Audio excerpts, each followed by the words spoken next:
Long time no see. What's it been since Tuesday? Apologies, I'll explain where I was a little. Then we'll do a brief show today. I should be back Wednesday to my home office where I could do my normal shows. But it's been a hectic week for me. Everyone that has followed me knew that I was going on a little mini vacation, but I had some other stuff come up as well. So we'll give people a chance to come in and then we'll discuss all that. I hope you all have had a great day. I know I have. Um, it's been, I don't know. I guess it's been a weird day, but it's all right. It's been okay. It's a little bit overcast here, a slight breeze here and there, but what can you do? Crazy work day. My work has gotten pretty hectic as of late. Can't go into a ridiculous amount of details, but I could maybe give some broad strokes of sort of what's been going on. And because of that, it makes it difficult, even when I'm off the clock at work, sometimes to be able to do streams. So hopefully, I could give a brief insight into that and then talk a little about my vacation before we talk some about economics and tariffs and whatever stream of consciousness that I have surrounding all that. First off, the vacation went pretty well. Um, it went very well, except for a couple things. First, I have a 4 year old. We went to Akron, Ohio. The purpose was to go see this show. It's a PBS show called The Wild Kratts. They were doing a live show of it. I had someone who's a fan of my show reach out to me and say that they recently went to the show and it was terrible. I didn't think so. I didn't think it was terrible. I thought that it's not the type of show if you didn't have a kid that you would have any enjoyment with. Like there are kids stuff that you could watch and it's like, oh, as an adult you could appreciate it. Like the first 4 or 5 seasons of SpongeBob and the first SpongeBob movie. Good stuff. There are other kids shows that I've watched with my son that I'm like, there's little things in there as an adult. You could be like, this is remotely amusing. And then there are kid shows like Coco Melon, where it's just like, oh my goodness, as an adult, you're like, this wasn't as bad as Coco Melon. But certainly, if you weren't a kid and you weren't there for the enjoyment of a kid that you knew, your niece, your nephew, your child, then yeah, I could see being like, this is really boring. The Wild Kratts, just to give you a brief rundown of what they're about, is Chris and Martin Kratt are the real people. They have done like PBS animal shows forever. They used to do one called Zubumafu when I was younger, I remember, with the little lemur guy. Now it's an animated show, but the gist of it is if they touch an animal and then they get these discs with that animal on it, they could transform into having powers of that animal. So if they have a rhino disc and they touch the rhino, then they look like rhinos and they just help animals, and there's these villains and what have. Um, the live show, it's the entertainment of it is watching the like quick costume changes. So they became a praying mantis and a snake and hermit crabs and things of that nature. My son loved it. He was probably more into it than any other kid there, and it was sold out. But I mean, he's still at the age where he reminds me of like that old video of the wrestling guy. It's still real to me. Like that's how my son is with TV shows and stuff. Like he's still worried the bad guy might win. Um, he's cheering when they say like, do you see where the disc is we're looking for? He's yelling, it's behind you. So he had a blast. He had a lot of fun with it. And so for me, that's all that matters to me. So I had a lot of fun because he had a lot of fun. We also went to the Akron Zoo. Pretty cool. Unfortunately, a lot of the birds were, because there's fear of bird flu or something, they didn't have a lot of the birds out and about. So, but there was one little building that had like all kinds of cool stuff. Like it had an ant colony, stick bugs. My son really liked. He's big into insects. And then it had like these cool jellyfish that like almost glowed in the dark. That was pretty cool. And a Komodo dragon and big tortoises. And one of the zookeepers came up to us and was holding a corn snake. And my son thought that was cool. So that it was fun. We had a lot of fun. There were other things about Akron, like people told me like Akron's a bit of a rundown area. Wow. I don't know if there's another part to Akron that we weren't in, but sort of the side we were on, which was where the university was and where the zoo was, all we wanted was like a simple place to eat, preferably not fast food. We could not find anything. Then we stopped at this McDonald's, and it's such a culture shock. And maybe we'll talk about this on another show this week. Like, coming from a rural area to me, there's little things that blow my mind. Like, if McDonald's here, if you have to use the restroom, you go to the restroom. McDonald's in Akron, the restroom is locked. So we went inside to eat, and these folks are nice that are working. They seem pleasant enough that are working in the McDonald's.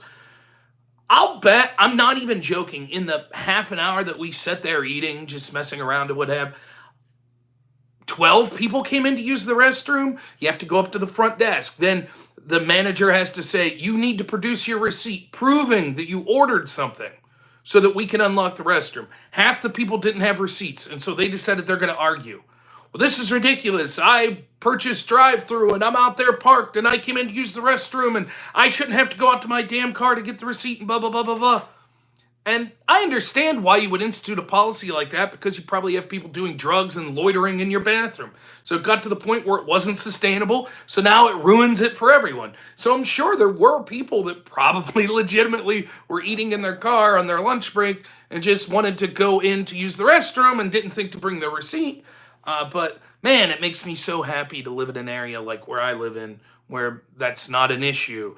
When I go to the pharmacy, or when I go to Walmart or something, everything's not locked behind keys and stuff like that. So it was just a weird culture shock thing. It's like, okay, whatever.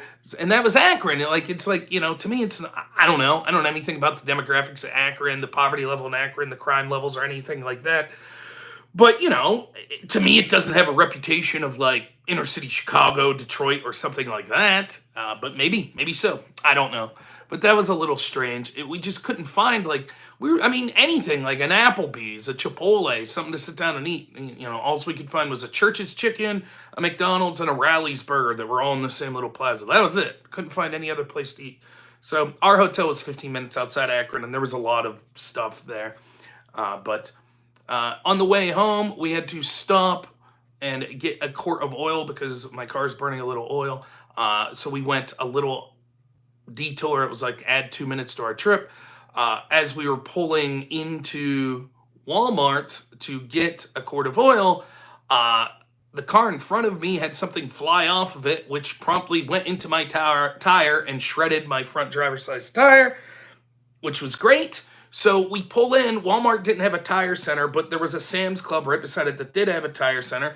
Well, there's no Sam's Club around where I live, so I'm not a member of Sam's Club. So I had to become a member of Sam's Club, which cost me $50. Then it cost $200 to get the tire, which I had to sign a waiver for because Walmart won't put one tire on unless it's the same brand as the other three, which they didn't have the same brand that my tire has. So all said, that cost me around $250 for the membership and for the tire. And then I also spent $50 on my son. One last thing I'll say about it, about this.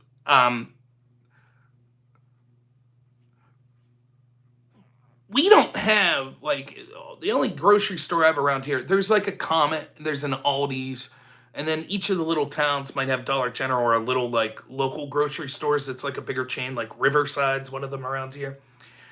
None of them give out samples really. And I'm aware that this is a thing in bigger grocery stores like a Wegmans or a Trader Joe's or a Sam's Club or a Costco's. So people handed out samples. And there was this old man, he had to be 70, and a younger lady was training him. It was clear that it was like one of his first days, or at least his first day giving out the samples. And so I'm walking by with the cart, just waiting for my tire to get done, looking at we bought a cool dinosaur book for my son, and I think a couple random groceries. So it's my wife, me, and my son.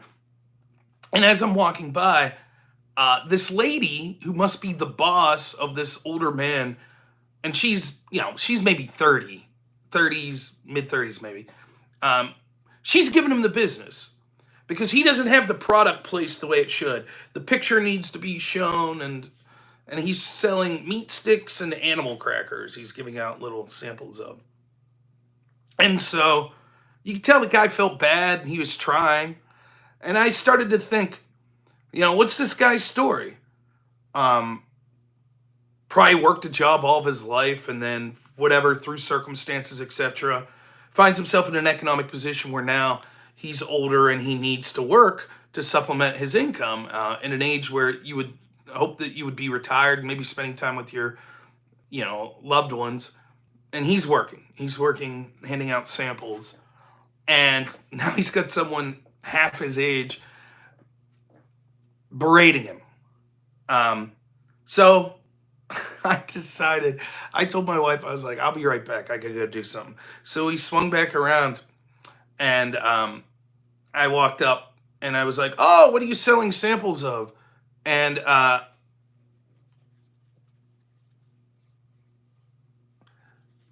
he was like, meat sticks. And I was like, oh, yes, this is excellent. And I was like, what are these? He's like, animal crackers.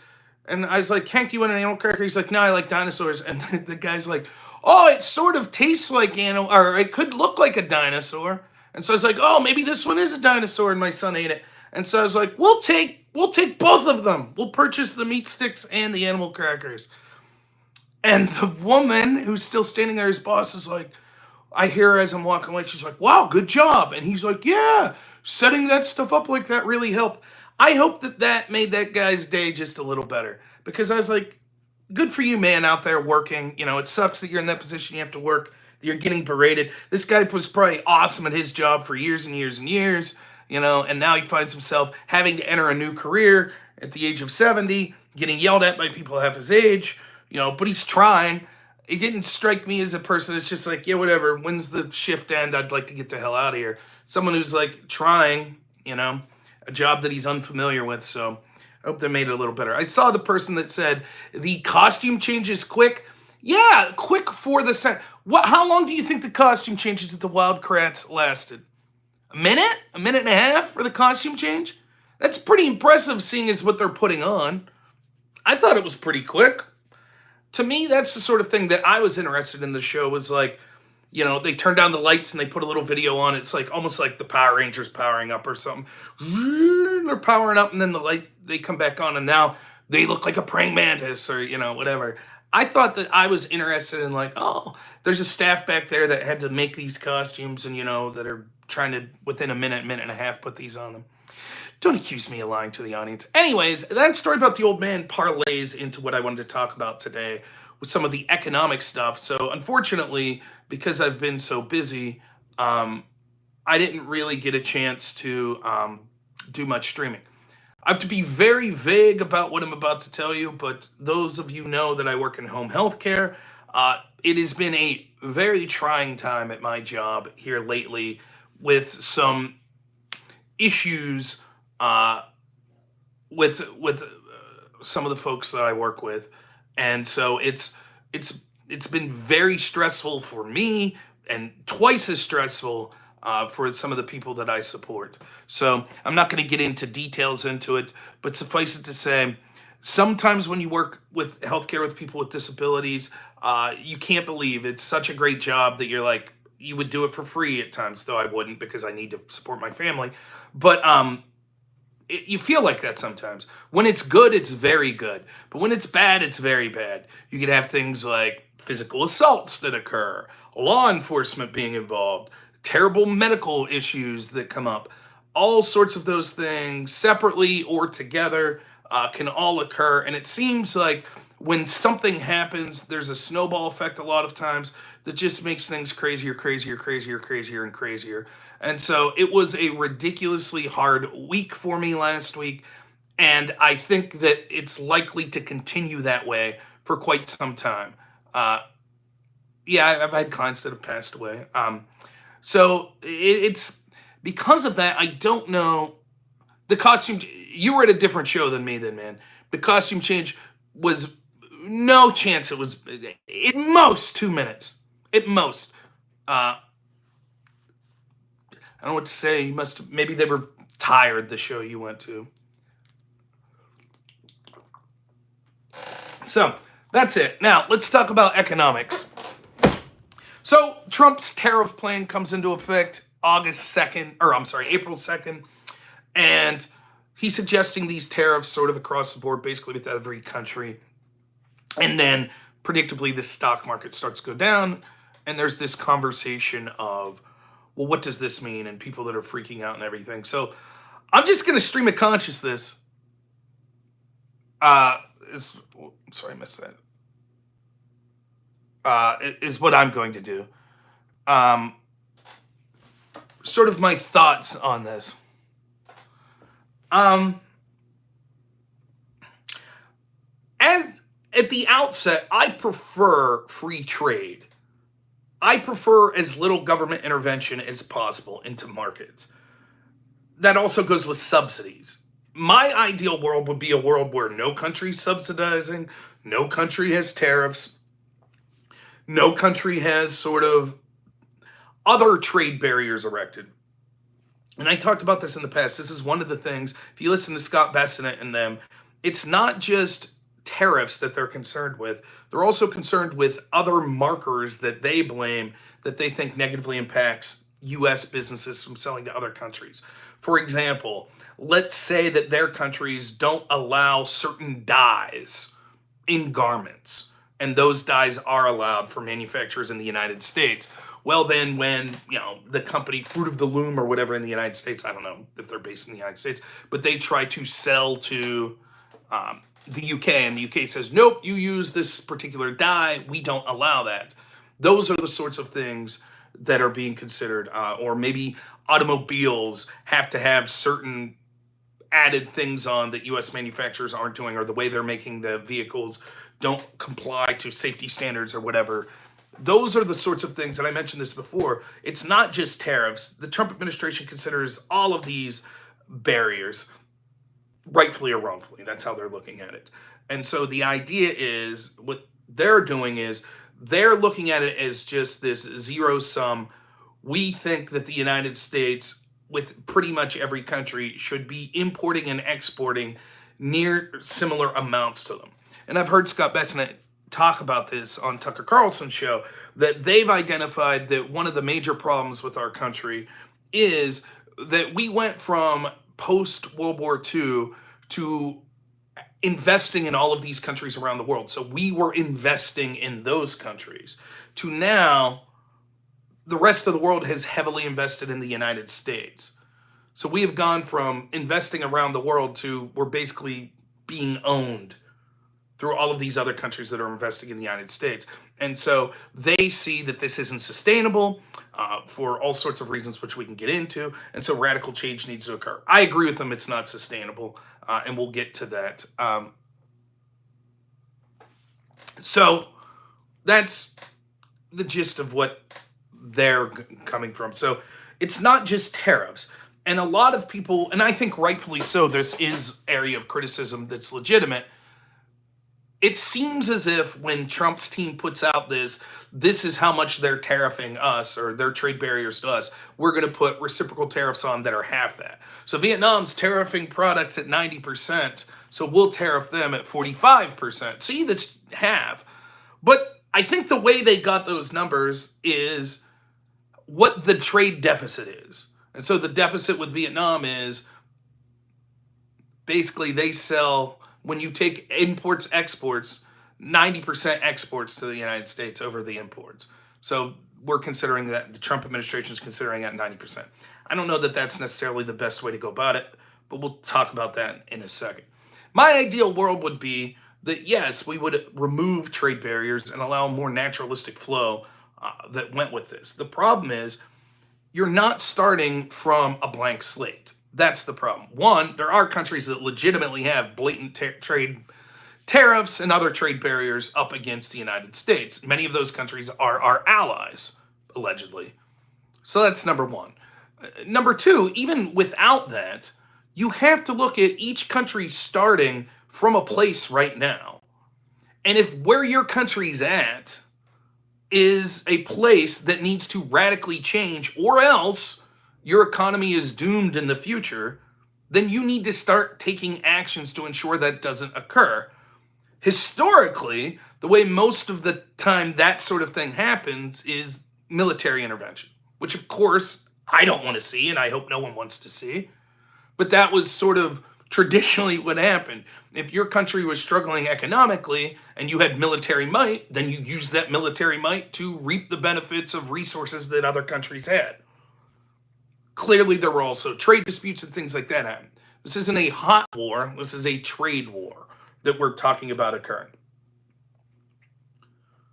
So, do I think that the across the board tariffs, the way that Trump's suggesting, are exactly what I want? No. Do I think that something needed to happen? Yeah. I think that what we saw was what we had with the status quo was unsustainable.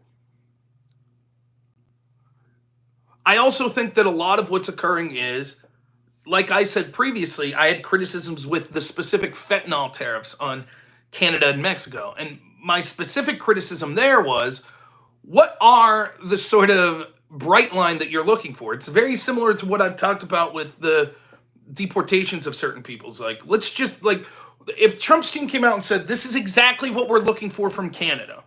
Here's what they need to do. They need to curb fentanyl getting into the United States by 40%. Or they need to start having policies that we think would meet, this threshold. But it's just sort of vague, like, they need to cooperate on fentanyl. What does that really mean? I think that ultimately what's going on is that there is a lot of beliefs in tariffs that Trump has as sort of a tax that's sort of a consumer tax. So it would be like a sales tax that's being added, which in effect what it'll end up being, but it'll be selective. So it won't be an across-the-board sales tax. It will be one that's different depending on the product. So if you rely on importation of, let's say, clothing to the United States, then there'll basically be a consumer tax on that. Is that better than an income tax? Maybe. But that's ultimately sort of the idea that one will increase revenues. Second, there is this talk, and I have to admit that I'm not smart enough or educated enough on this particular section of it. I need to research more. So we need to refinance $9 trillion of debt that basically was printed during the Biden administration. That's going to be coming up. So there's claims that Trump's intentionally going overboard on tariffs in hopes of lowering the stock market, which will cause the Fed to lower rates. If the interest rates are lowered next year when we have to refinance $9 trillion of federal debt, then the rate on the refinancing of that will be lower. So instead of 5%, it might be 4%, which will save us billions upon billions of dollars as a country. So I can't speak to that much. What I will say is I think that it is part negotiation tactic, which I don't mind, which is right now the United States is as strong as it will be, being that it is such a big market for so many places around the world that are exporting to the United States. And so while the United States has that leverage, Trump is saying, okay, we're going to do what we can to bring manufacturing back to this country and to have more fair trade. That's part of it. And part of it is that Trump truly believes in tariffs. And he does think that it's a vehicle for increasing revenues without doing something like an income tax or something of that nature. Now, I think that ultimately the problem they isolate is correct, which is the current spending levels are unsustainable. All you have to do is look at a chart and see the amount of money being printed, the amount of debt that we have, the amount of the interest on the debt, and how it's going to outpace spending on so many other things that are important now. It's not sustainable. It's not. And what happens is the way that we've gotten around that is print more dollars. And what does that do? Causes inflation. And who does inflation hurt the most? The poor and the working class. That's who it affects the most. So something had to change. It can't just be that. In addition, you've heard me talk about, J.D. Vance in particular has talked about how it's a mistake or that it's been a disaster that the U.S. has been the world reserve currency, because what that's done is hollowed out business in the United States, like manufacturing, And instead, what we export instead of steel or oil or products is we export dollars. And one of the things that came along with that is when we hollowed out the manufacturing sector, we created sort of this huge financial sector in the United States. And so you have all these jobs that are this huge section of the economy that's not really creating anything of value. It's just slushing money around.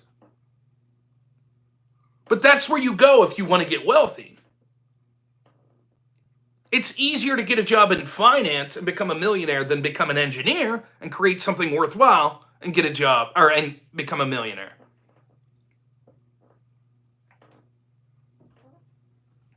NAFTA certainly had a large part of it, but so does the US being the world reserve currency. So we're not starting from a blank space. We're not. We're starting from a space of the United States manufacturing sector has been hollowed out. The rich get richer in this country and the poor get poorer. But not really. It's not that simple because we also have this welfare state. And so I've talked about this for a long time. There is a globalist agenda that wants to make sort of this one world business. And you could hear the way that the United States is talked about by so many of these politicians. That it's just an economic zone. One cog replaceable with the next. Who gives a shit if your family's lived in Appalachia for 5 generations? Who gives a shit about that? That means nothing. We can import someone from India to do your job cheaper. Wow, that'll raise GDP. So shut the fuck up. Have fun working at Walmart when you're 70. Don't you like your cheap sneakers? Now, here's where I'm going to get on my soapbox and start sort of, well, I'll get there in a second, actually. So ultimately, do I think that there will be short-term pain? Yes.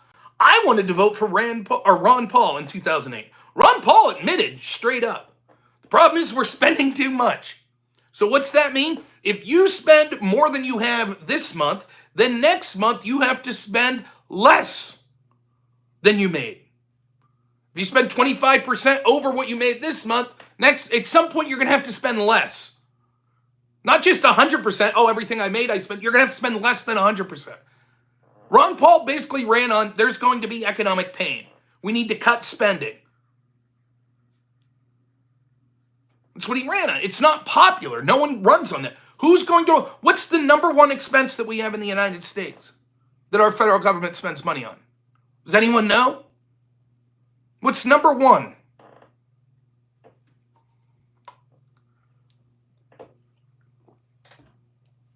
I believe I'm correct about this. Someone can fact check me.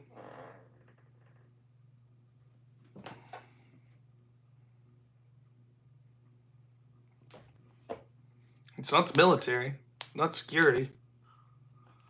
It's welfare.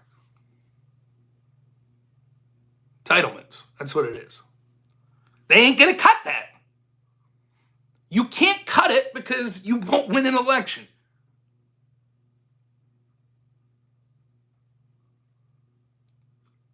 So what do you do then?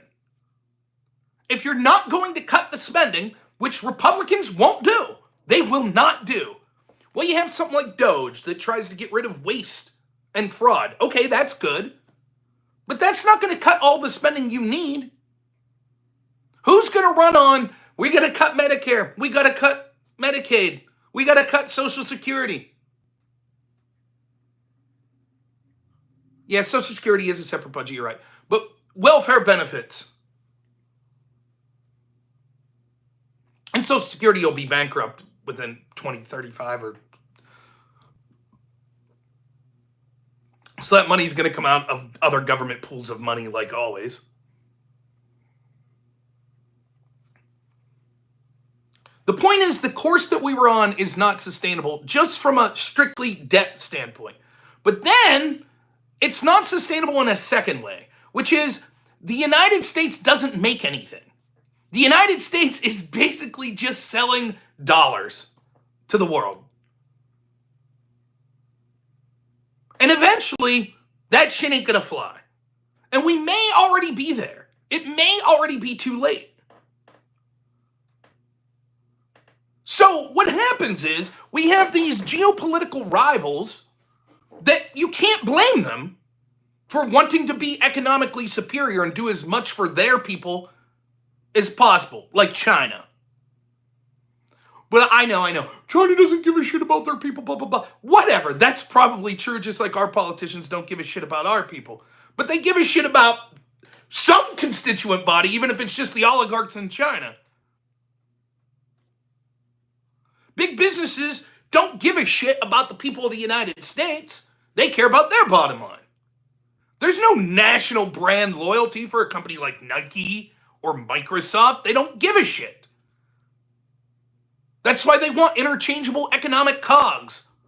Whatever is the best for their bottom line is good for them. That's what free trade did. Free trade is fine if it's free. But what happened was we were sold a bill of goods that exported the middle-class manufacturing jobs and other middle-class jobs of this country around the world. And it greatly enriched the financial class in the United States and the wealthy class in the United States, and it enriched Wall Street. But in communities like mine, they're hollowed out. That's what happened. I was reading this thread where this guy was like, let me tell you how my time at a bar in whatever this town was tells me everything I need to know about tariffs. And basically what he was talking about was how steel got hollowed out here in the United States. And he's like, everybody knows that. You don't have the steel mills like you used to. The United States went from like in 1979 being the #1 world exporter of steel to now China's like 5 times bigger than the United States did. What happened? Well, we decided we don't need those jobs. It would be cheaper to just do it elsewhere. And the same with almost every other manufacturing job that you could think of. So we don't make stuff. And he's like, but it's worse than that, because this particular town he was at, there was still a steel mill rolling. So they'd go to this bar after work, and everyone at the bar spoke German. And like the first day or two, he was confused. He's like, why is everyone here in the middle of like wherever they were, heartland of the United States, why is everyone speaking German? Well, it turns out, not only does the United States not really manufacture steel anymore and have the plants for that, but to the extent they do, we also don't manufacture the machinery needed to refine steel. So who does? Germany does. But you didn't just lose the machinery, you also lost the expertise in installing and running the machinery. So we import people from Germany. So the steel mills that we have, we don't train people to run them because we don't create the equipment necessary to run them, and we don't train people how to use that equipment. Now take that example into almost every manufacturing industry in this country. The picture starts to become quite bleak. Now here's where I'm biased. I'll totally admit this. I talk about tribalism all the time. Every one of you watching is a tribalist. It is inevitable. You can't get around it. And it's not necessarily a bad thing. It's not. It can be bad. You can take it to an absurd extent. You should be tribalist. Here's some tribalism you should have. You should give a shit about your family more than everyone else. You should. That doesn't mean that you're intentionally harming other people to the benefit of your family, but your priority should be protecting and taking care of your family. It makes total sense for you to feel that way about your community, your country, your religion. All of that makes sense. It makes sense to want to do it based on your sex. You're a man or you're a woman. It makes sense to want to do it based on your race. I care about white people issues. I care about black people issues. I care about Hispanic issues. All of that makes sense to me. I understand it. Now, your mileage may vary. I personally, the tribalism that I am most concerned with, other than my family My religion, people in my community, it's an extension of that family community, which is rural America. That's what I give a shit about. That's why I started streaming in the first place. No one in power gives a shit about rural America. They don't care. They look at us like we're blights on this country. We're antiquated bigots and racists who they wish would just die. Just be gone. That's what they want. They point at us as the scapegoat, as all the ills in this country is our fault. Meanwhile, we have to get by with less and less and less every year.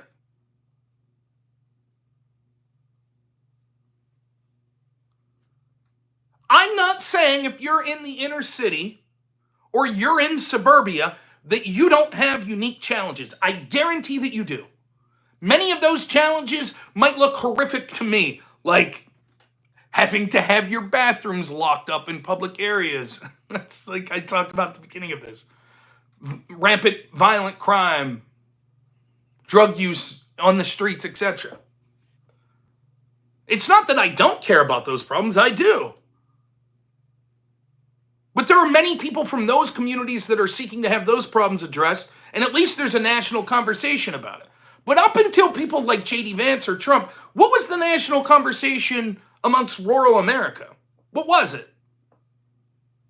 Ben, thanks for the $5. Says, I looked at the S&P 500 and in 2022 it dropped within 1% of the current drop. Don't remember the crying right now, but it's the end of the world. Yeah, I know. But it may go down much further, so we'll see. Hold your horses. This economy isn't working for the people that I love. It's not working. And here's why that matters to me. One, it's because it's my people. But second, it's because these people were hardworking.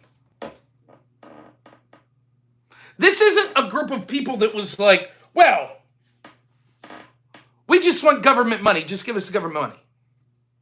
These were the people that worked at the steel mills. These were the coal miners. These were the farmers. These were the families that were sending their kids off to Afghanistan and Iraq and Vietnam.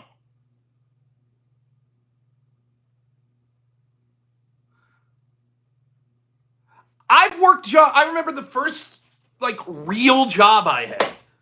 Real W-2, was working at this Christmas tree farm. And I remember I went to work with two kids my age, 16. You had to get your working papers. And I went to work with two kids. They quit before lunch. I worked that job every summer for 2 or 3 years, I can't remember, until football practice started. That's what I did. My aunt worked there. It sucked. It was a shit job. It paid like $6 an hour. That was an easy job compared to what some of my friends were doing and people I know did. Working on farms, getting up at 4 a.m., sometimes earlier than that, to milk cows and then work the fields all day. Difficult jobs working in steel mills and shit. And yeah, those jobs paid well. You could afford... This is what always blows my mind. These weren't people asking for the fucking world. These weren't people asking for yachts and all-expense, first-class paid flights around the world. These were people that had ridiculously difficult jobs that benefited this country amazingly. And all they wanted was a house, a wife, kids. This country is built on their back, and they were basically told to fuck off. Thank you, Sparky. I appreciate it. The membership. Thank you. They were sold a bill of goods.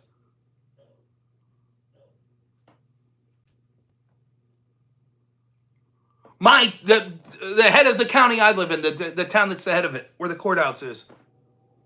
Glass plant went out of business. Window plant went out of business. What's the number one employer now? The state university there. Oh, and guess what? It's going to go out in the next 20 years. Then where will this town be? Well, the next to go will be all the restaurants and everything because there won't be enough people living in the town. And the town will slowly die. And no one gives a shit. No one cares. Just like St. Charles, 15 to 20 minutes away from where I grew up, that I told you about the other day, where you had all these kilns. Gone. Done. Now it's just buildings with vines overgrowing them. A ghost town.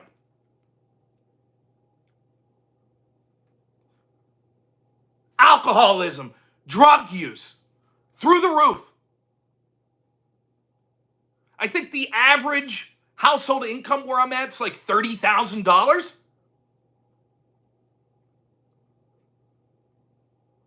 What's the average house payment?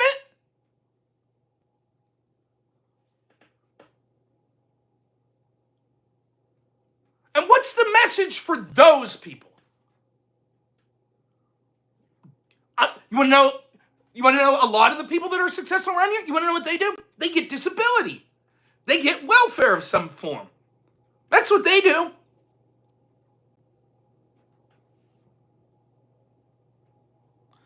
It's not the nation's responsibility to maintain an outdated 20th century industry. You either believe in capitalism or you don't. Sure, I believe in capitalism. What I don't believe in is crony capitalism that we currently have, which probably benefits you, you cocksucking fucking piece of shit. Huh? I'm doing good. I bet you're one of the ones. My 401k! My 401k! Oh my god, I lost 5%! Fuck you, struggle, motherfucker. It's not the government's job to protect your fucking bullshit 401k, you piece of shit. Fucking scumbag who's probably never done a real day of work in your life, you fucking loser. Protect that, you fucking asshole. I'm 23 and have no stocks. Good. I hope you have a shitty fucking degree in dance anthropology and you get to go fucking be cucked like the loser you are that our government's forcing it into, you fucking piece of shit. Is that the government's responsibility too, you fucking loser?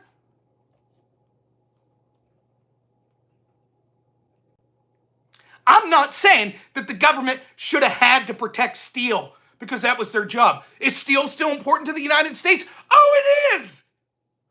Is coal still important? The energy production still important to the United States? Yes, it is, but we've outsourced it all. Now we're importing immigrant labor.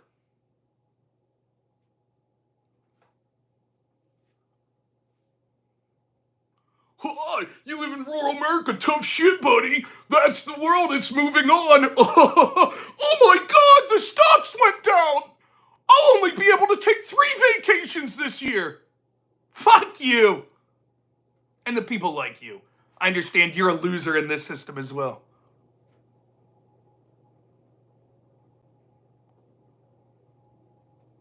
Congratulations for your weed eating.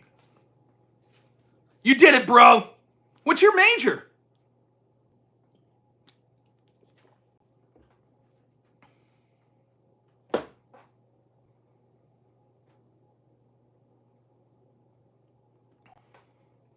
CS and math, double major.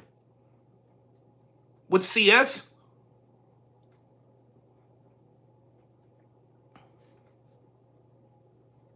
Computer science?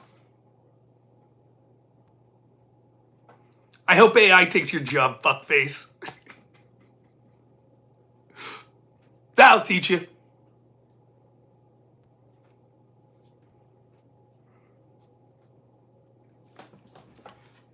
Listen to this shit.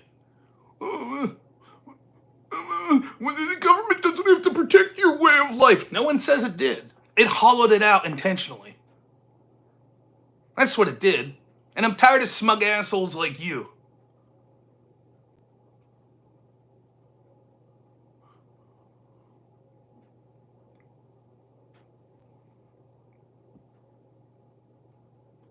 That's what I'm tired of.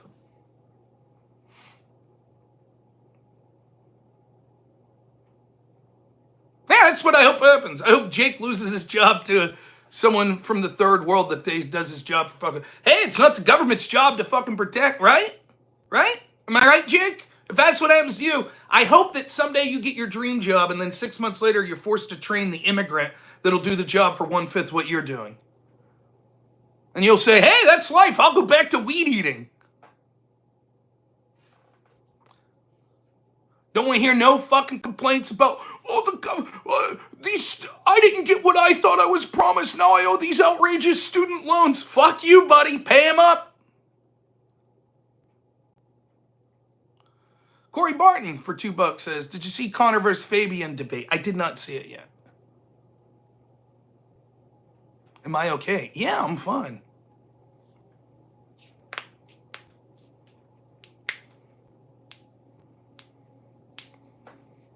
What? I always think it's funny. I think it's funny. You show some passion for, like, your way of life, and you're, whoa, man, are you all right? Can't you just calmly allow your way of life to just dissipate? Why are you getting upset? Are you all right? Are you? Are you numbed by some sort of substance?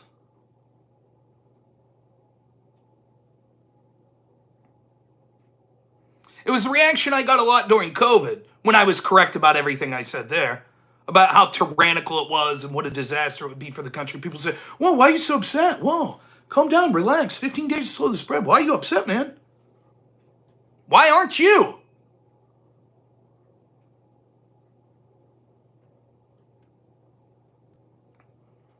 Now, I have nothing against Jake. I don't want AI to take his job. I hope that he has a long, fruitful career and has a family and can provide for them. I even said this the other day when I was talking about artists and AI.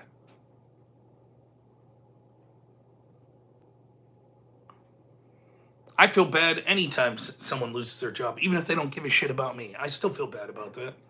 No one's saying that it's the government's job to support people's current jobs. No one's saying that. We have a country right now that has unsustainable levels of debt that produces very little of actual value. We rely on countries that are our enemies for the manufacturing goods that are necessary for our country to survive. That has continued to enrich the top percentages of this country while hollowing out the middle class. That's what it's done. If your comment to that is, I'm cool with that, bro, because it's not the government's job to support any one industry. Okay. James for $10, thanks so much, says, can we have the government stop protecting the modern enlightenment industries like tech and finance with cheap money from the Fed? Wouldn't I love it? And again, I don't give a shit, Jake. Your opinion on this matter means nothing to me. You've already exhibited your thoughts on it.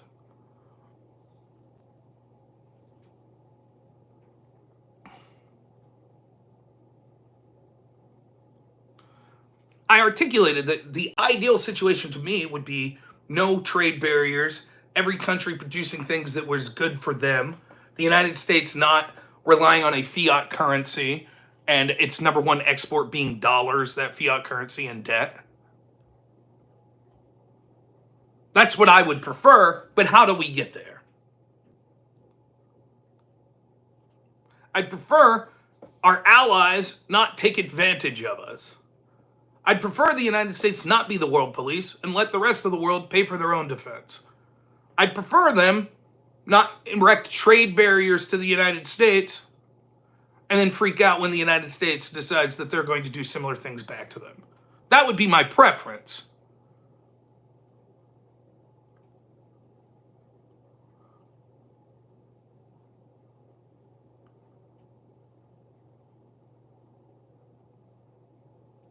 Oh, yeah, sorry, Max. I've been busy. I'm sorry. Max, I'll just tell you here. What I'm looking for in a producer is someone like Glenn Beck. That's what I'm looking for. Someone who is established, that has a big show, that would be able to introduce me to a lot of people, that would be able to run the production behind the scenes. But I'll send you an email outlining that. But that's to answer your question. I think I remember you asking what I would be looking for in a producer. That's sort of what I meant. I think that ultimately that's why, like, Steven Crowder's idea originally, where he was like, yeah, I'm going to take a bunch of people under my wing and set them up like on a network. That's the sort of thing that I think a lot of people, guaranteed money because you could sign some contract, very similar to what it used to be like when there were talk radio shows. You didn't just go out on your own. You were with a radio network that gave you a contract to be on the radio. That's sort of what I was talking about.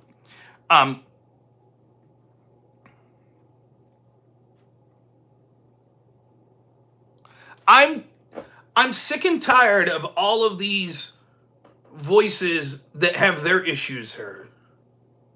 I think it's ridiculous that you get mocked if you want to talk about men's issues. I think it's ridiculous if you want to talk about white people and the issues and the bigotry that they face. I think that's fucking ridiculous. And I think it's most ridiculous that what's happened to the middle class, blue collar workers in areas like rural America in this country, no one takes their issues seriously. No one. At all. And I'm tired of it. And I'm tired of hearing a bunch of people who have a bunch of money in the stock market say, oh, now I'm upset my portfolio's hurt. Fuck you, dude. I wish I had stocks. Now, I do have some 401k that I know in the current status quo, I ain't going to see a dime of that anyways. Thanks to the rampant inflation, etc., that would be necessary if we continue the status quo. Notice how everyone has big ideas now. The same people that didn't do shit for 35 years that got us into this spiraling out of control debt. Now they got big ideas. All these politicians. Well, here's what we would have done. Then why didn't you? Why didn't you run someone? Why didn't you vote for someone? Or if you're a politician, why didn't you suggest these things? What did you do? You just kept up and up and up and up and up and up and spend and spend and spend and spend and spend and spend.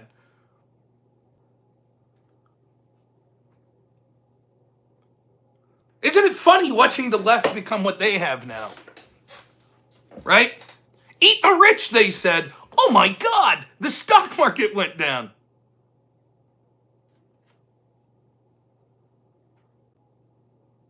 What is it, like the top 10% own 50% of all stocks? The bottom 50% of this country own like 10% of stocks? Or here's one of my favorite. You know, tariffs, it's not going to be the businesses that pay that. That'll trickle down to the consumer. Right, now do tax the billionaires? 94% owned by the top 10%. Isn't that the same argument? Well, if you tax Bill Gates, he'll just, 50% more, he'll just pass that on to the consumers. That's right, the stock market was artificially propped up by government spending, etc. It was going to collapse anyways. Now, it may collapse much further. It may.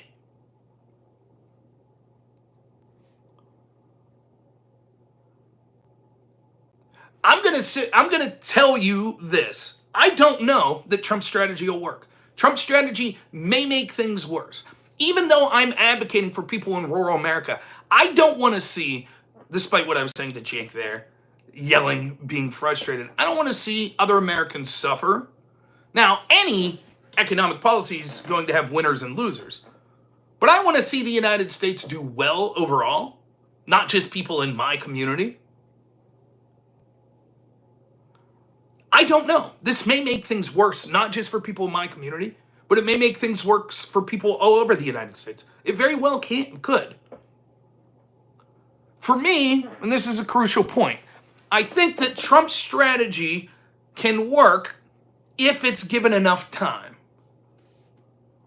I think that if you had a consistent 8-year plan where you were willing to upkeep these tariffs, which would persuade companies that want access to the United States market to start manufacturing in the United States, that would greatly bring up revenues and manufacturing jobs in the United States, which would help build up the middle class and also help build up important industries that we need, like steel,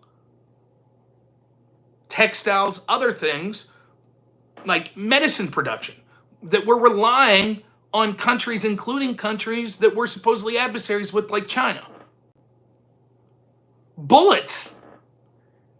We don't manufacture things like that enough.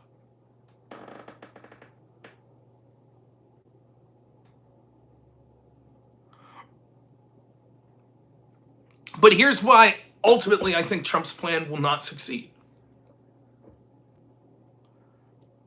Trump doesn't have 8 years. And the rest of the world knows the truth. That despite the fact that Trump may have won the popular vote and won the election, even the majority of the politicians in his party will not want a departure from the status quo. They're part of the class that is doing very well financially under the status quo. They don't want that to change. And so if you're Europe, if you're China, all you got to do is wait for the midterms. Hold it out till the midterms, cause economic pain for your country and for the United States. Trump will lose the midterms. Then you'll have enough Democrats that will be able to use legislation enough to hamper him. And it'll look like you caused all of this short-term pain and there was no payoff at the end. Then we'll go back to a Democrat winning in 2028 or non-populist Republican, and we'll go back to the way things were. And we'll continue to see the hollowing out of the middle class in the United States. We'll continue to go back to open borders. Sure, it may slow down for a time period or two, but that's what'll happen. We'll continue to see the size of the federal government grow and grow and grow and grow. And then we'll end up just like the UK. By the time you realize anything, you'll wake up in a country that you can't recognize, where you have the haves and have-nots, and there is no middle class, and it'll be too late to change it. That's the most likely scenario. That's the problem with a representative democracy.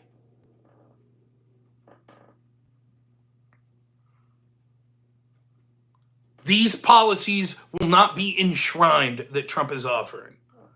When you do things through executive fiat, the next executive could undo those with fiat. We saw that with Trump's border policies. And make no mistake about it, the biggest hindrance to Donald Trump will in fact be the members of his own party. They will not abide by this, just like they want the open, but they're clamoring for the border to go back to the way it was. They wanted that Langford bill. The only thing that prevented them was they knew that it would harm them with their base. So if they just sit back and allow the Democrats to spin the narrative, look, your stocks are going down, then their hope is, good, Trump will lose power. That's the hope.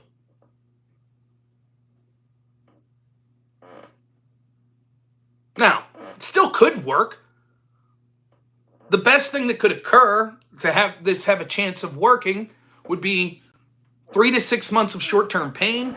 Other countries around the world, including our European partners, decide that they're going to come to the negotiating table and say, here's what we're going to do to lower our trade barriers. So it could work out. But I understand the people that are, look, the Democrats are right, that if the stock went down like this under, and I'm anticipating it'll go down further. If it went down like this under Biden, Republicans would have pounced on it, of course. And it is short-term pain. But the problem is, there was never going to be fixing what's wrong with this country and the spiraling out of control debt and the loss of manufacturing and the increased wealth inequality without significant amounts of pain.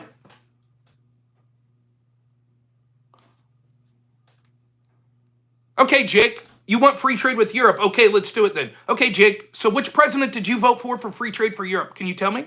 Which politician did you vote for? Go ahead, Jake. Let's hear your plan.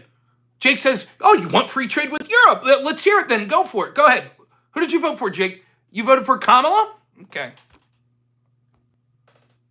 There you go. Was that free trade? Did we have free trade the past 4 years with Europe?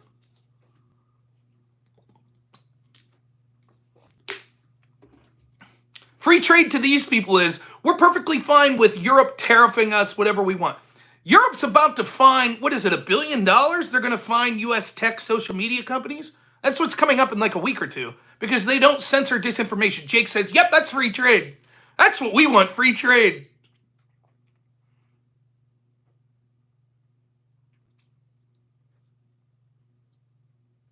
The truth is, people like Jake don't give a fuck about the United States. They don't care at all. They'd be more than happy if every other country in the world erected 100% tariff barriers to the United States. He'd be fine with it. He'd say, that's great. As long as we don't have subsidies or tariffs, that's great.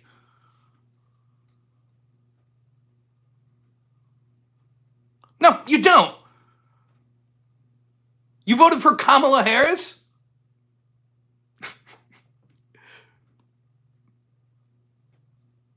How is free trade looking under the Biden administration? Were there trade barriers from Europe against the United States? That doesn't sound like free trade.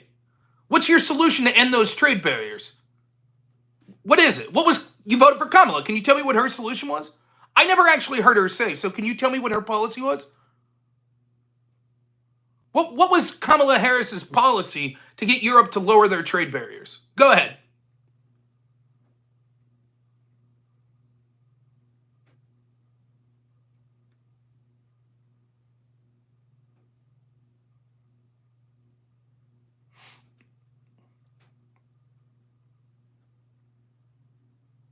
No, Jake voted for her, and he's clearly super concerned about free trade. So clearly she had a policy. Let's hear it. I'm sure he'll be able to articulate it here. Does Europe have trade barriers against us even? Jake, why are you asking me? You're someone who's so concerned about free trade. Clearly you know. You don't know? For example, do you think there's trade barriers against U.S. auto manufacturers going into Europe? You would know this as someone who's either you care about capitalism or you don't. Isn't that what you said? That's what you said, right? So clearly, you would be concerned about not just the United States enacting subsidies or tariffs, but you would also be concerned about other countries doing that to outcompete the United States, right? If you really cared about free trade and capitalism, unless you don't.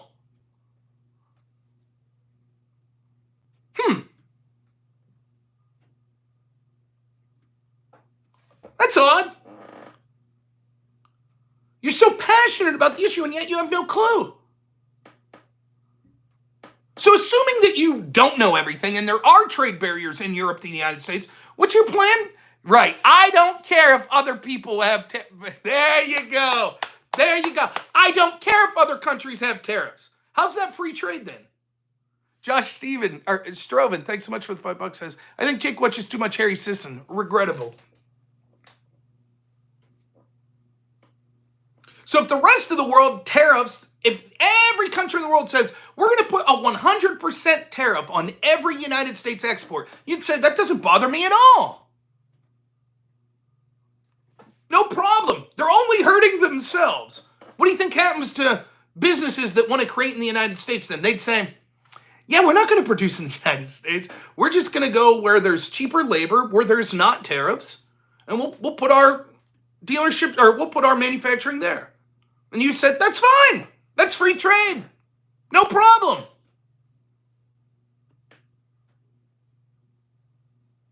You see the level of thinking that these people have. Now, I'm not saying that there isn't a libertarian case to be made against these tariffs. I myself think if it's being used as a negotiating tactic, that's good. Other than that, I seem to think that it's going too far. But at least they're attempting something. The status quo is not sustainable.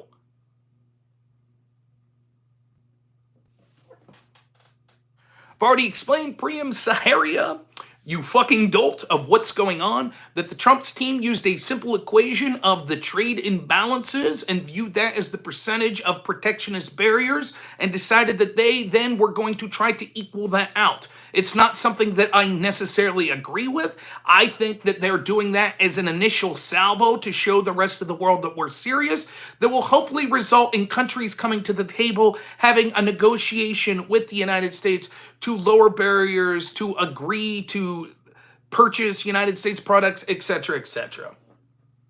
What was your plan, Saharia? What was your plan? Status quo, right? Status quo is your plan. I don't have a problem criticizing this. But what was the alternative? What's the plan? Who did you vote for? What was the politician? Name me the national level politician that was talking about anything to deal with the crisis that we're entering. Was it Biden? How'd that look under Biden? How was the economy under Biden? Well, we created a bunch of jobs. Sure, we created a bunch of jobs that went to the government sector and that predominantly went to people that weren't citizens of this country. Good job. Meanwhile, wealth inequality continues to increase. Real wages were stagnant.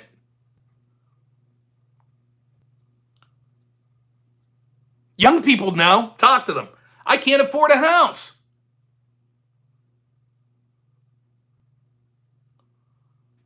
It is all self-imposed. What's self-imposed? How's that a response to what I said? I asked who you voted for. Who was the national level politician that was talking about solving this problem? There are some. Rand Paul talks about it. Thomas Massey talks about it.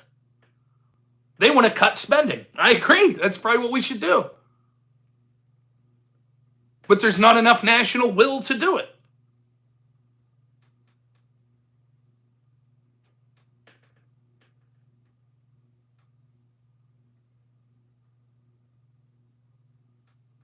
Automation. Better to have 1,000 button masher jobs. How's that working? Then why are we importing so many illegal immigrants to do jobs? Are they doing those button masher jobs?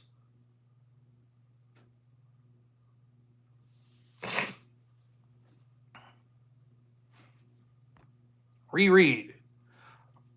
Better to have 100 automation tech jobs in the US than 1,000 button masher jobs in a low-cost region. Oh, I see what you're saying. Yes. Even that's one of the things Andrew Young said. He was like, "Oh, even if you bring manufacturing, there'll be a bunch of automated jobs." Okay. That would still benefit the United States and the GDP. And the truth is, it's not that simple either. The idea that just you're going to automate everything, probably to have a factory here will require less employees than it would to have it in Mexico or India because of automation, but it's not going to be 100% automation. There'll still be a lot of good jobs that would be created.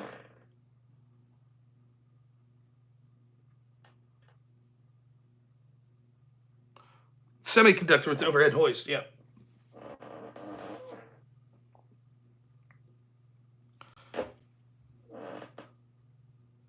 The truth is, while the economy was working, it's working for the big welfare state economy, the growing the economy. It works for people that are government employees. It works for people that rely on government checks. But who it doesn't work for is the middle class. By the way, COVID, which Trump's partially to blame for this as well, with the lockdowns and shit happened, helped massively wipe out small and family-owned businesses in this country as well. More and more, the American dream doesn't exist for the average person. For years, in this country, the majority of the wealth was held by the middle class. Now the middle class is quickly becoming non-existent.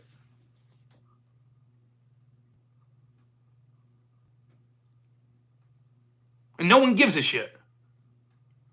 Learn to code, they said. Cool. Then what happens when AI takes out a lot of those jobs? Then what? What happens when it turns out that China says, you know what, we're just not going to sell the United States? When they wake up 20 years from now, when the United States is almost totally relying on them for steel and for pharmaceuticals, and what if they just say, you know what, nah, we don't need you anymore. We actually have robust manufacturing here, plus most of the tech stuff that you used to be the best at, we now are. And we owe so much of your debt. And not only that, we own your politicians, and we own a bunch of land. Farmland in the United States as well. Nothing will bring back the jobs that people lost. Yes, that's true. And? What does that mean?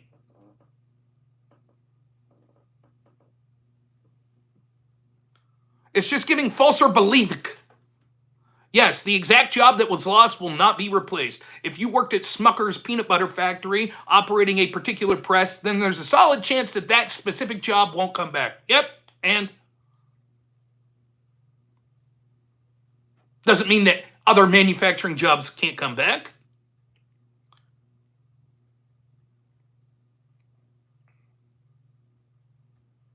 A company that wants to create a manufacturing job is going to look at their bottom line.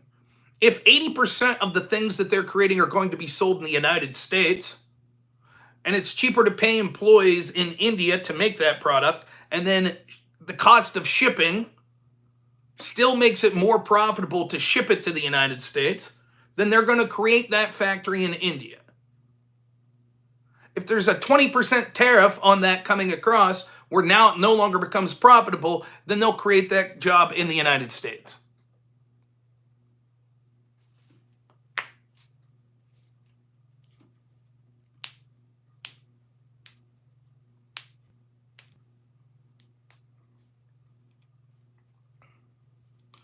The big problem, and I'm about to wrap up here, but you can tell I get a little heated about this because I'm tired of this fucking discord that I hear all week about all of these wealthy people that are like, oh my goodness.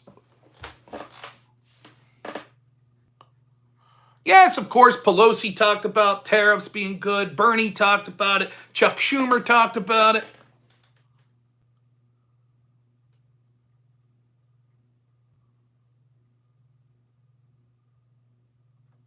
Most of the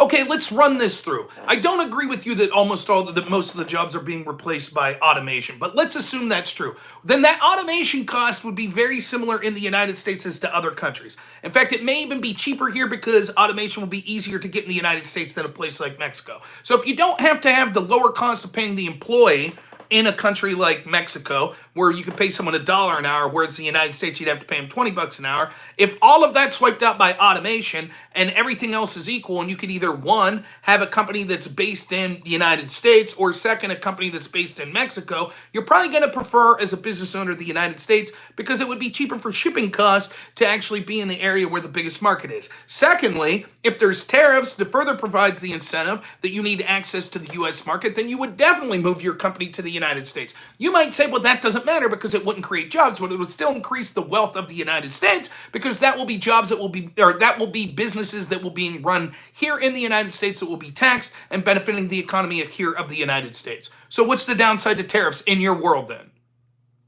If everything's just going to be replaced by automation anyways, might as well have the automation factory that's ran completely by robots and cyborgs in the United States than Mexico, correct? What's the downside? Products won't be any more expensive. You can't say that because labor costs won't increase because everything will be made in the United States by robots. Actually, they'll become cheaper. We'll get rid of having to pay $1 a day to those Mexican employees or those Chinese employees. It falsely assumes that people invest here. Why wouldn't people invest here if everything's just going to be replaced by robots anyways? Won't it be cheaper for those? Wouldn't the very fact that they're investing in robot technology anyways prove that the reason they're doing that's cheaper? So if they're all going to do that anyways and have to build new factories that are all automated, why not just do it in the United States? Country's better, there's more amenities. You would rather live in the United States than Mexico, probably, if you're some of these owners of these companies. Second, tariffs would mean that your profits are going to go down whatever the tariff percent would be if you're selling to the U.S. market. There's no, for most of these products that we're talking about, the biggest market is the United States. So why wouldn't they come to the United States? What's the downside? Why wouldn't there be investment in the United States in this world? The truth is because you know you're full of shit. And it's not just so simple as everything will be robots anyways.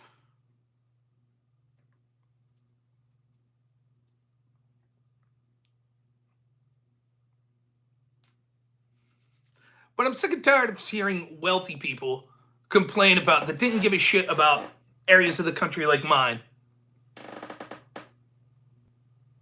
Cool, Trump's lowering regulations too. Where's there more regulations, the United States or Europe? So all the companies in Europe will move to the United States.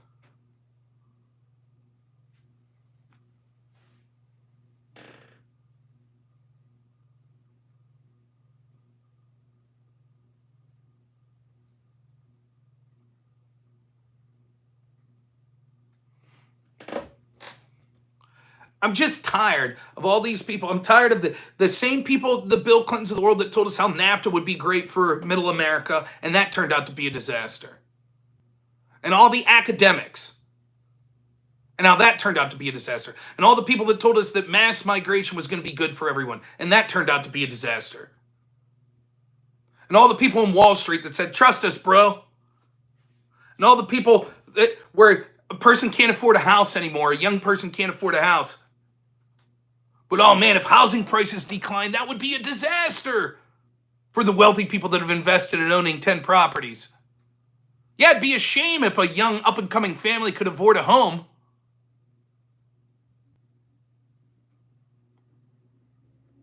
Meanwhile, oil prices are down, energy prices are down. But that's just because of volatility and a sign that economically we're in trouble. First, we were already in a recession, most likely, and they were fudging the numbers.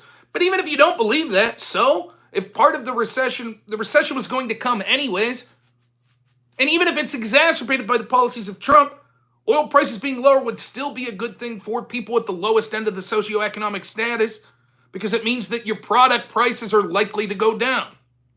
Because energy is such an important part of almost every product that most people buy, such as food, other things of that nature. Anything that needs shipped or it requires energy to produce. There we go. We need to build housing and do universal basic income. There's the free market capitalist for you. There he is. Either you care about capitalism or not. We need universal basic income. Ah!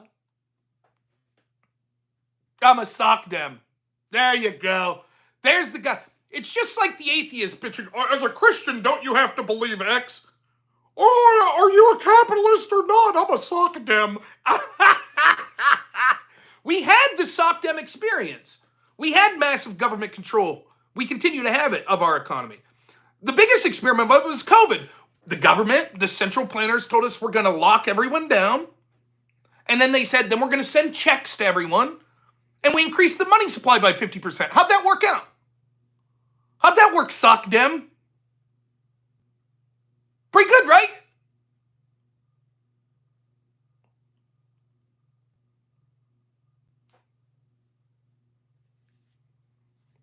Well, it would be different under my socialism would be different.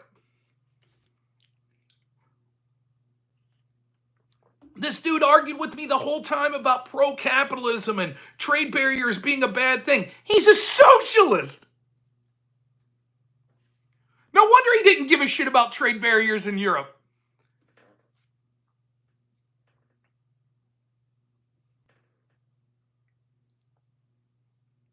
Conversation for another day. Maybe we'll talk about it tomorrow. But one of the big problems in this country is sort of the materialist mindset that we have anyways.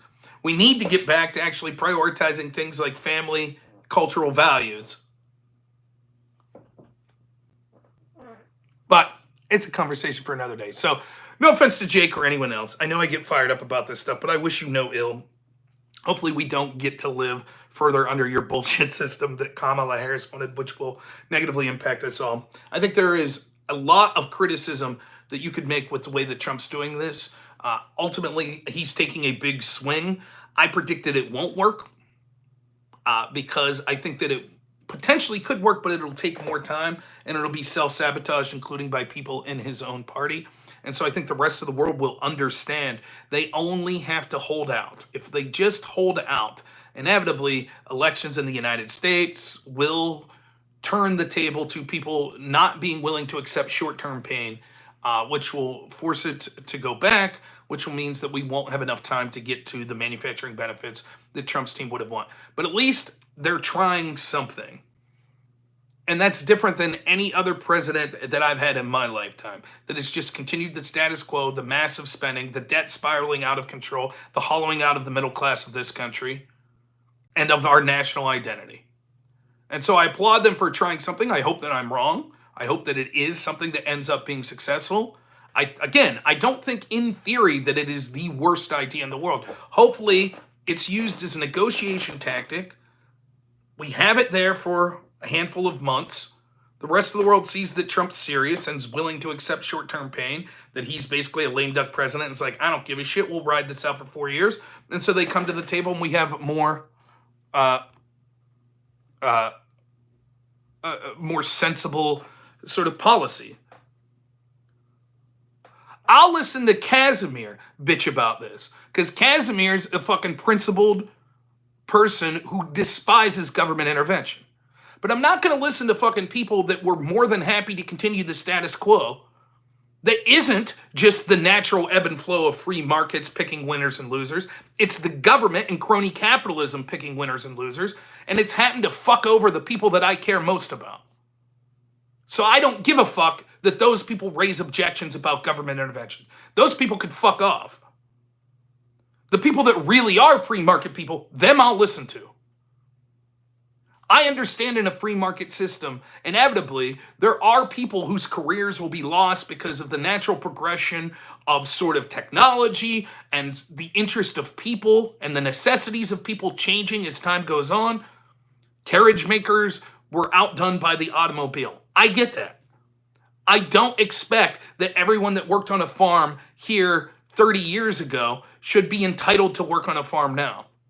But I know there's something wrong when I see all of these family farms, used to be 20 something in the area, now we're down to 3 because big corporate farms keep buying them out. I see that something's wrong. And I'm tired of the weak fucking two-party system that's allowed the status quo to go on and on and on, and everyone kicks the can down the road. My number one obligation in this world right now is trying to set a world where my child can be successful. Most of that is values that I instill in him and things that I'm doing at home. But as a government, as a country, it is unethical to burden my child and all of our children and our grandchildren with these unsustainable levels of debt. And a hollowed out country that's producing nothing of value other than debt. That is unethical.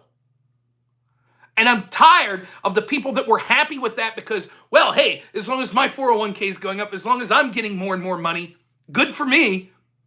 Let's just keep this current system going. Let the future generation. Most of the time, it's people that don't even have children, or they don't give a shit about their children. So at least this administration's trying something. It may fail. I think that in many ways it's ham-fisted. Maybe that's the intent. Maybe the ham-fisted nature of it is to sort of show the rest of the world, this guy's fucking unhinged. We better sit down to the negotiating table.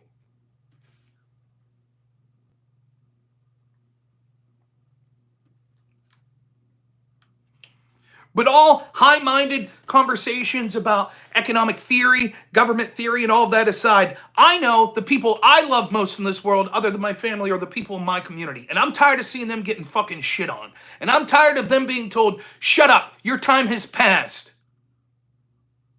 These aren't people sucking off the government teat. These aren't people that were unwilling to work. These are people that have bad knees and bad backs because they did manual labor their whole life. And their Social Security is going to be gone. They were lied to with that Ponzi scheme. And they're going to be forced to work well past the age of what they were told retirement should be. Then culturally, we're indoctrinating people that the values that matter most in life is sleep with as many people as you can and get as much money as you can and blah, blah, blah, and forget family values. And I'm tired of it. I loved my little mini vacation going to Akron, going to the zoo, going to see a show with my wife and son. I thought it was great. But I couldn't wait to be back in rural Pennsylvania. Those are the values of the people I see. That's the way of life that I respect the most. And it's not the same for everyone, and I get that.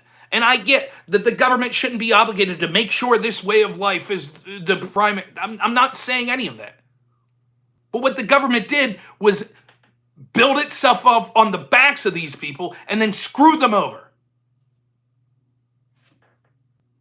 And they're not asking for a government handout. That's not what I'm asking for. What we're asking for is the system to stop that enriches the top percentages through crony capitalism and doesn't give a shit about them or any of the people in this country. Only cares about their bottom line and using governments around the world to skew the laws and intervene in free markets in a way that benefits them and their fucking allies. That's what I'm tired of.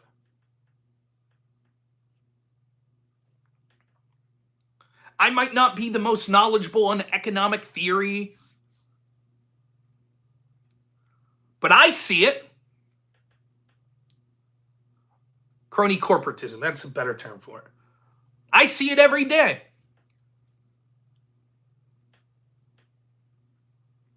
So, all right, sorry for the little rants and the yellings and the things like that. Maybe I do need to get more calm, less swear words, stuff like that. Anyways, if you joined me a little late, I don't know. I get off work Wednesday, so no doubt I'll be able to stream Wednesday night. I am having some stressful times at work, which don't feel bad for me. It's not like, oh my gosh, poor Rob. I'm not saying that. But because of that and the nature of my work being healthcare, I don't know when I could stream. I'm off the clock now. I'm streaming now. But the nature of it is I could be back on the clock at any moment. So hopefully I'll be able to stream Monday, Tuesday, but I can't make any promises. So if I can stream, it'll be around the normal scheduled time. If not, if you wonder where I'm at, that's what's going on. So, all right. Thank you so much. Oh, yes. Everyone should check out Fabian Liberty on Tim Pool's Culture War Friday. So if you just type in Tim Pool Culture War, it should be the most recent video. It was Fabian versus Conor. I have not watched it yet. I know Fabian wrecked him. How do I know that? Because I've debated both Fabian and Conor. So I'm quite confident. I think Conor is someone who does not have a strong foundation for his beliefs. Partially because he gets paid to change that foundation. And an opponent like Fabian is going to be very challenging for someone like Conor because all Fabian has is a rock-solid foundation for his beliefs. So those sorts of things, those two coming head-to-head, I just know that it's, yeah. So look, I try to be honest with I could be wrong. I'll try my best not to leave other people influence me when I look at the debate. I'll probably review it for the channel. But here's the thing, right? Like, I try to be honest. Like I said with Good Logic and Visco, like, I think it'll be a solid debate. I've said when I think that there are people on the left that I think would outperform someone on the right, etc. I'm pretty confident that Scott's going to whack Conor around in this debate. I'm pretty confident. I'll be shocked if that's not how I view it.